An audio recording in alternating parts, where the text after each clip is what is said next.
So, welcome all my dear students to the Harry sir physics.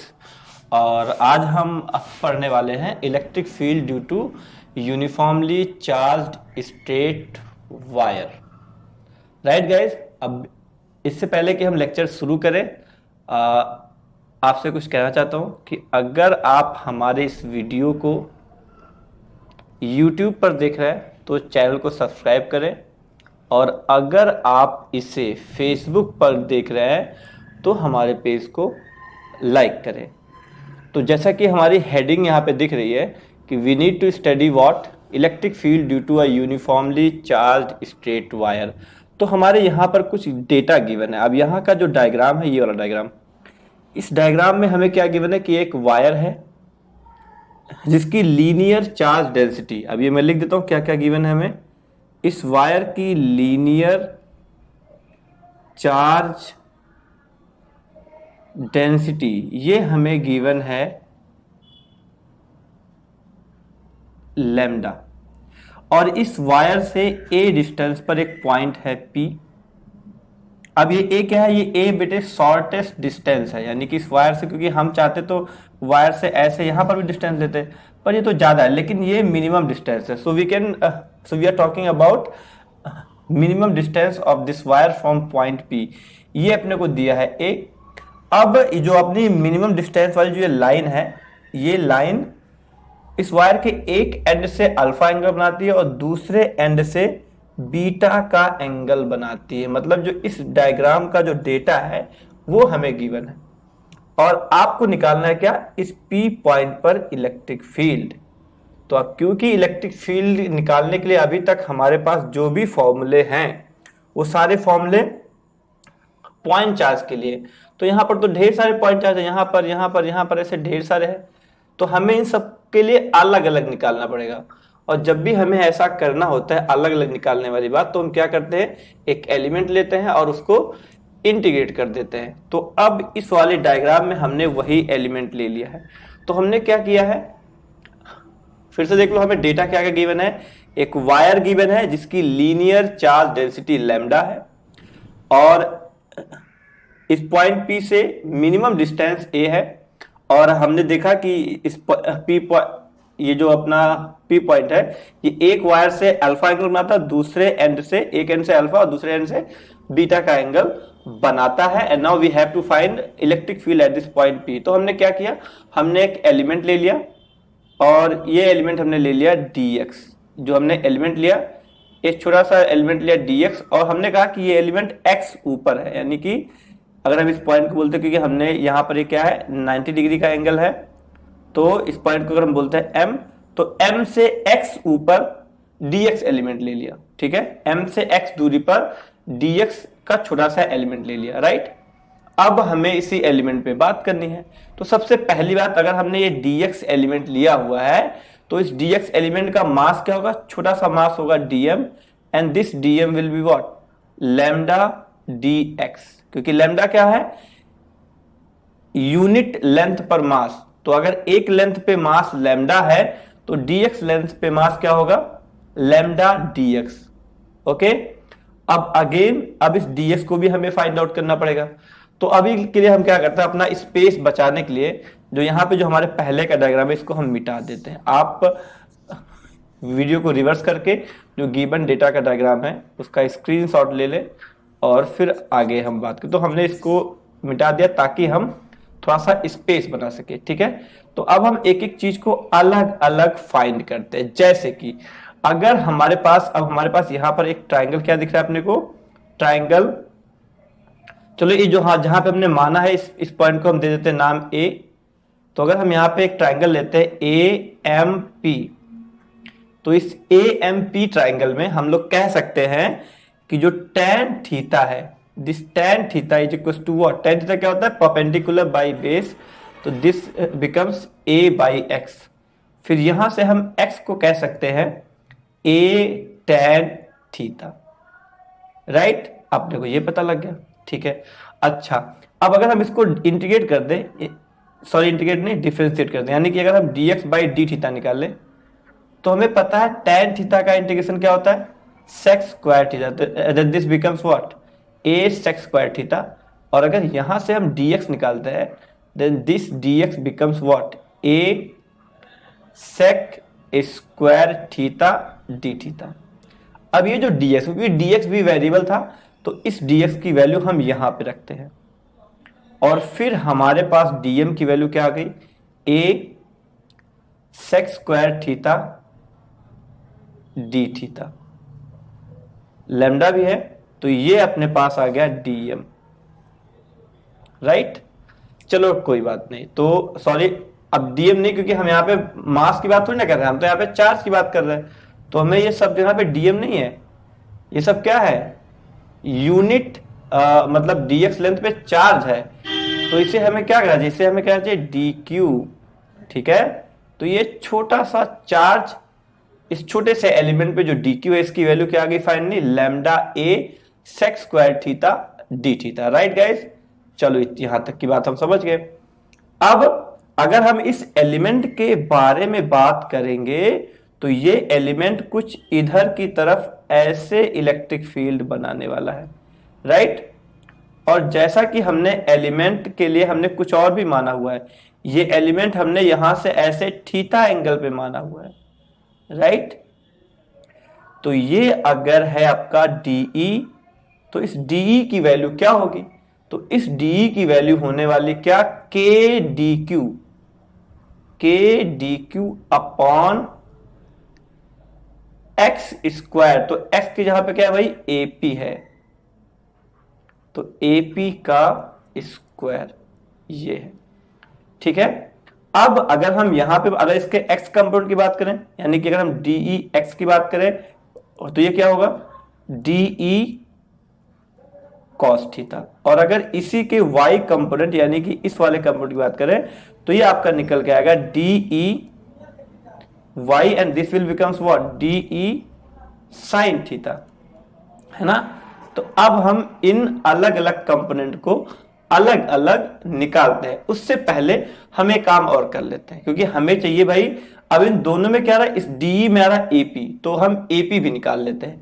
Again अगर हम इसी triangle में किसमें, जैसे अभी हमने एक पहला पॉइंट हमने tan थीटा कर लिया, अब अगर दूसरा पॉइंट हम कर लेते हैं किससे, cos थीटा से। तो अगर इसी ट्राइंगल में हम cos थीटा निकालते हैं तो cos थीटा निकल के आता है क्या, बेस अपॉन हाइपोटेनस, यानी this will become what, a upon AP, यानी स्मॉल a अपॉन AP। और यहां से अगर हम AP निकालेंगे then this AP will comes out to be a upon cos theta, और हमें पता है ये हो जाएगा a sec थीटा, राइट।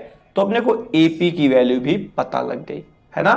तो अब हमें कुछ नहीं करना, अब हमें अलग अलग ये DEX और DEY अलग अलग निकाल लेना है।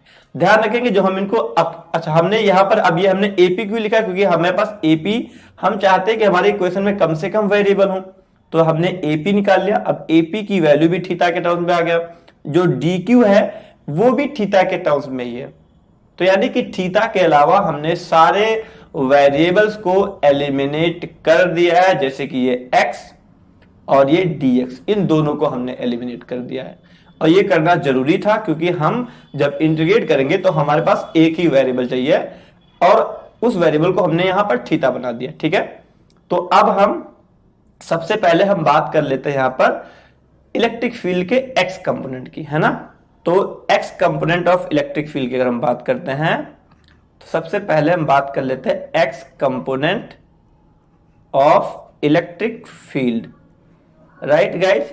x component of electric field की हम बात कर लेते हैं और देखते हैं कि ये क्या होने वाला है ना। तो x कंपोनेंट के लिए हमारे पास क्या है, DEX, और ये क्या निकल के आया था बच्चों, तो ये निकल के आया था DE cos थीटा। और DE क्या है, DE है आपका K DQ, लेकिन DQ क्या निकाल रखा हमने, lambda A sec square theta D theta.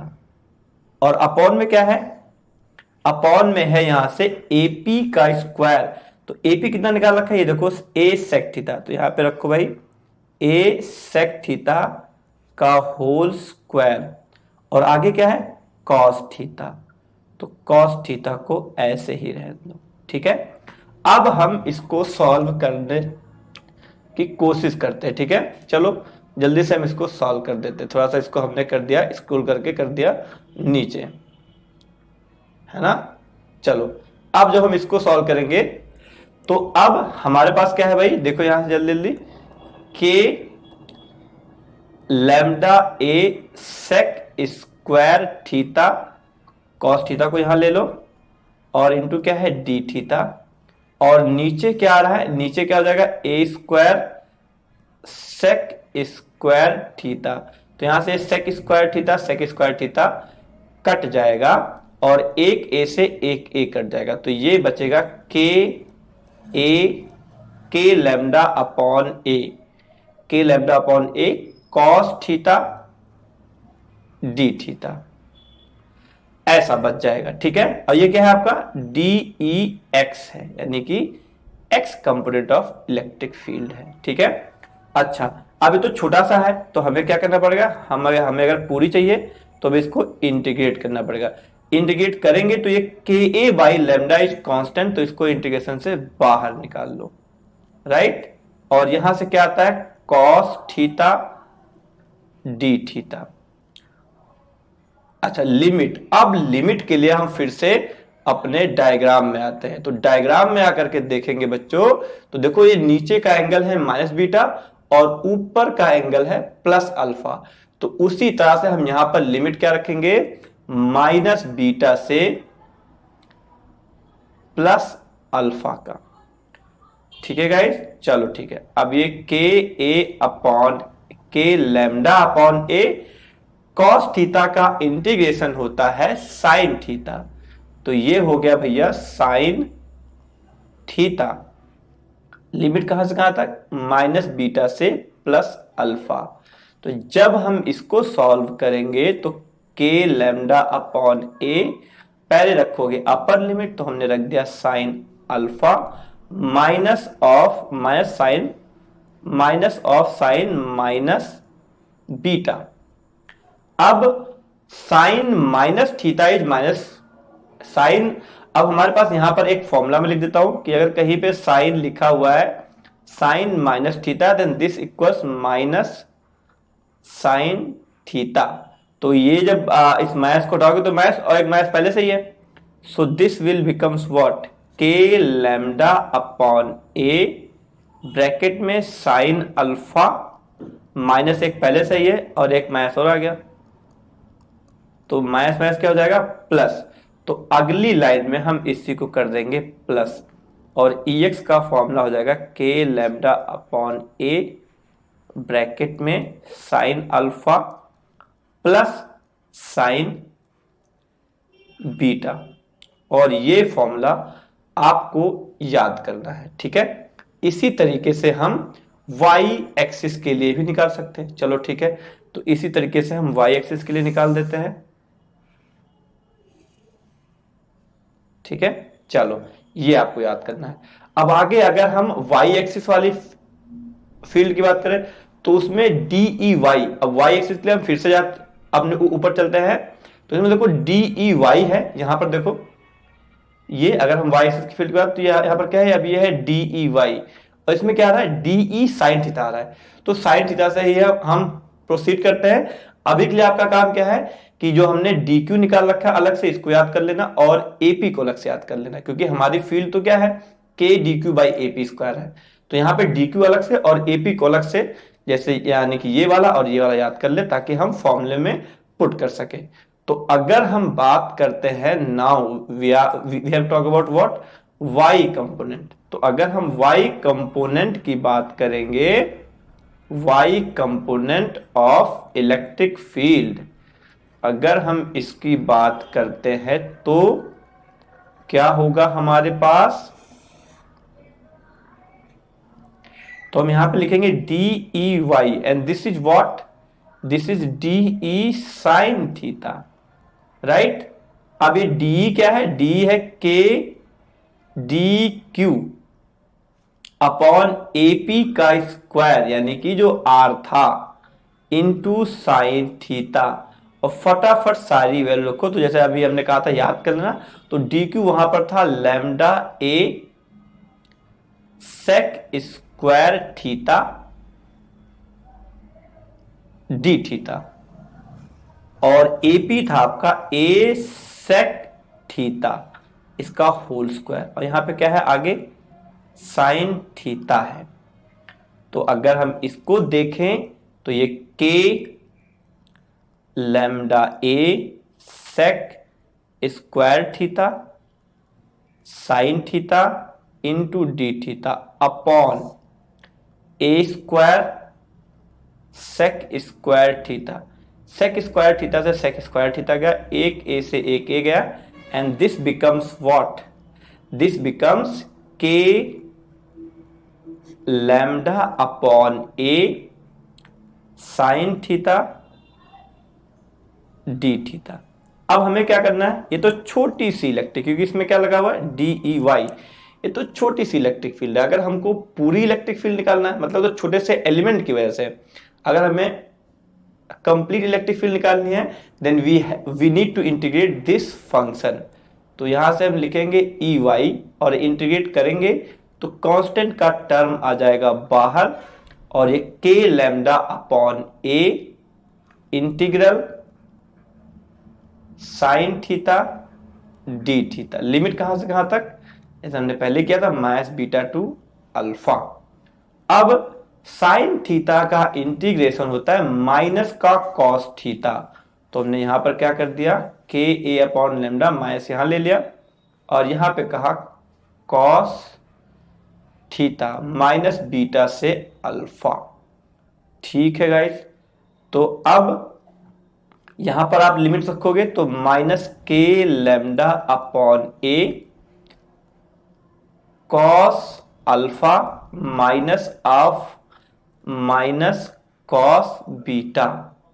अब यहां पर एक खास नोट ध्यान रखना है कि जैसे हमने कहा था sine minus theta is equal to minus sine theta, cos में ऐसा नहीं है, cos minus theta is equal to plus का कॉस थीटा, तो ये माइनस है या नहीं है कोई फर्क नहीं पड़ता। तो यहां से हमारा आंसर आ जाएगा minus k lambda upon a and what cos alpha minus cos beta, right.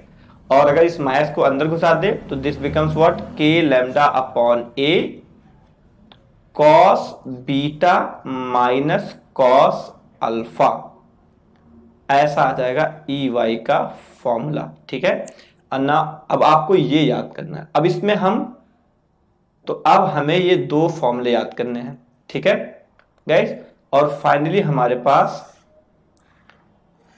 तो अगर हम अब इसके समरी की बात करें तो अगर हम समराइज कर ले इसको, तो दो तरह की इलेक्ट्रिक फील्ड के जो दो कंपोनेंट होंगे उसमें जो ई एक्स होगा यानी ई एक्स, तो ई एक्स में क्या कह रहा है k lambda upon A bracket में क्या रहा है sine alpha plus sign beta, ठीक है। और जो ई वाई है, और ई वाई क्या रहा है k lambda upon a cos beta minus cos alpha.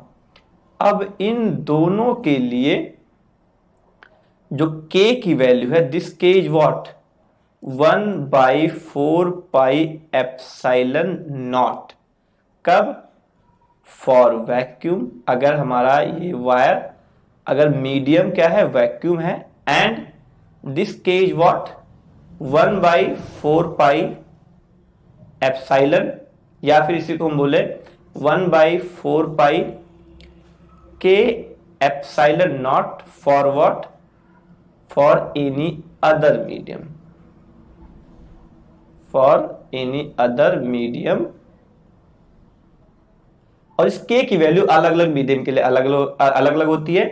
अगर आप हमारे पहले कूलम्स लॉ का लेक्चर देखेंगे तो उसमें आपको इस k की वैल्यू किस मीडियम के लिए कितनी है वो समझ में आ जाएगा, ठीक है। हालांकि k की वैल्यू वैक्यूम और एयर के लिए लगभग सिमिलर होती है, तो वैक्यूम हो या एयर हो तो हम यही लगा देंगे, तो वैक्यूम एंड एयर के लिए k की वैल्यू क्या होगी 1/4 पाई एप्सिलॉन नॉट। बाकी किसी और मीडियम के लिए ये होगी। और वहां पर ये अच्छा, अब ये वाला k स्मॉल है, ये वाला k क्या है, ये वाला k कैपिटल है, यानी यहां पे जो k है ये कैपिटल्स में है और यहां के दोनों k कैसे हैं, स्मॉल में है। अगर हम इन दोनों केज की बात करें, ये दोनों के स्मॉल वाले हैं, ठीक है, तो ध्यान रखना, ठीक है। एक कैपिटल के को हम बोलते हैं रिलेटिव परमिटिविटी ऑफ मीडियम, ठीक है। अब हम कुछ स्पेशल केसेस करते हैं और वो स्पेशल केसेस क्या है, लेट्स सी। जैसे कि अगर हमारा वायर, अब इसमें केस वन क्या है, केस वन में हम करेंगे कि अगर अल्फा बराबर बीटा हो तो जो EX है वो क्या होगा।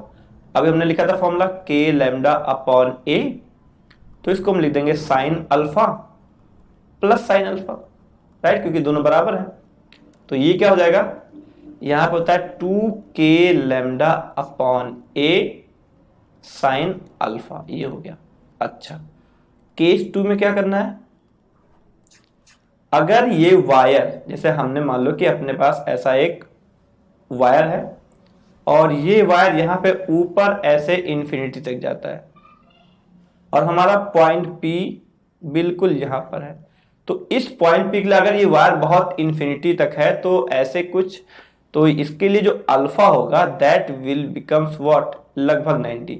अब लगभग 90 और बीटा क्या है, बीटा है बच्चे 0, तो यहां पर जो EX है, अच्छा इस केस में अगर आप EY निकालोगे ना तो ये cos बीटा और अल्फा बराबर है, तो ये EY इस केस में EY 0 हो जाएगा, मतलब पहले वाले केस में EY 0 होगा, ठीक है, पहले वाले केस में EY 0 होगा। क्यों, क्योंकि देखो अल्फा बीटा बराबर है, अगर हम फर्स्ट केस की बात करें तो अल्फा बीटा बराबर है तो ये अपने आप ही EY 0 हो जाए, लेकिन यहां पर EY भी 0 नहीं होगा। तो अगर आप निकालोगे तो क्या लिखो, k लैम्डा अपॉन a, क्या लिखोगे भाई, sine 90 plus sine 0, then this becomes what, EX becomes k lambda upon a, इतना हो गया, ठीक है। और अगर यहां से आप EY की बात करोगे तो भी वही क्या लिखोगे आप, देखो भाई k lambda upon a cos 90 है तो cos बीटा क्या है, 0 है, cos 0 कितना होता है, वो 1 होता है, माइनस cos 90, अब ये टर्म होता है 0, तो यहां पर जो EY है वो EY का फॉर्मूला आ जाएगा आपका k लैम्डा अपॉन a, ठीक है। हमने दोनों केसेस में ध्यान देना, ये वाला टर्म 0 हो गया cos 90 वाला, और ये cos 90 और ये वाला टर्म क्या हो गया, 1 हो गया, तो हमारा ऐसा कुछ फॉर्मूला आ जाता है, राइट। चलो ठीक है, अब हम तीसरा केस देख लेते हैं। तीसरा केस बड़ा स्पेशल है और इसे आपको याद 100% करना है। तीसरे केस में अगर कोई वायर ऐसा है जो दोनों साइड से ही बहुत ऐसे, यहां भी ऐसे, यहां भी, अब प्रैक्टिकली तो ऐसी कंडीशन अचीव होती नहीं है और यहां पर कोई पॉइंट भी है, तो इस पॉइंट के लिए देखो ये ऐसे ऐसे बहुत लगभग ये एंगल क्लोज टू 90 है, तो अल्फा भी 90 और बीटा भी 90। इस केस का स्पेशल एक नाम है, क्या क्या बोलते हैं इसको, electric field due to infinitely long wire, due to infinitely long wire, कोई ऐसा वायर जो इनफाइनाइटली लॉन्ग है उसके थ्रू इलेक्ट्रिक फील्ड। क्यों, क्योंकि अगर अब जैसे सोचो, अगर आप एक वॉल के जस्ट बगल में आप हो और तो आप ऊपर देखो तो ऊपर भी लगेगा कि यार ये वॉल तो बहुत ऊंची है, और नीचे भी ऐसा लगेगा, तो इसलिए ये वाला इंसान बोल सकता है कि कि इसका कोई अंत ही नहीं है, ना ऊपर ना नीचे, तो इसको हम बोलते हैं इनफाइनाइटली लॉन्ग वायर। और इस केस में जो आपका EX है वो हम क्या लिखेंगे, k lambda upon a sine 90 plus sine 90, तो ये हो जाएगा 2 and this will become 2k lambda upon a, ठीक है गाइस। और ऐसे अगर हम यहाँ पर ई वाई निकालेंगे तो के lambda upon a cos 90 minus cos 90, और ये भी जीरो और ये भी जीरो, तो बराबर क्या आ जाएगा आंसर? आंसर आ जाएगा जीरो। तो ये तीनों ही केसेस आपको याद रखने हैं। बाकी और भी आप बना सकते हो कि अगर ये दोनों अल्फा बीटा 45 हो तो क्या होगा, आप रख के निकाल सकते हो। अल्फा बीटा 30 डिग्री हो तो क्या होगा, अल्फा बीटा 60 डिग्री। मतलब जो भी नॉर्मल एंगल्स आपको दिए हुए हैं उस पे भी ये अल्फा बीटा रख करके, और ऐसे जैसे हमने यहाँ पर कुछ फॉर्मूला जैसे ये निकाल दिया, ये निकाल दिया, ये निकाल दिया, ऐसे जितने केसेस में हमने निकाले हैं उसी तरह के EX और EY के फॉर्मूले आप निकाल सकते हो कुछ नॉर्मल एंगल्स के लिए। जैसे क्या क्या नॉर्मल एंगल्स है, जैसे मैंने कहा कि 45 डिग्री जो नॉर्मल एंगल है ना, 30 डिग्री ये जो नॉर्मल एंगल जो हमें अक्सर आता रहता है 60 डिग्री, तो इन सब के लिए भी आप निकाल के रख सकते हो। आज के लिए बस इतना ही, हम मिलते हैं अगले लेक्चर में। तब तक के लिए आप अगर ये वीडियो फेसबुक पे देख रहे हैं तो हमारे पेज को लाइक करें, और अगर आप ये वीडियो यूट्यूब पे देखें तो हमारे चैनल को सब्सक्राइब करें। तब तक के लिए बाय बाय।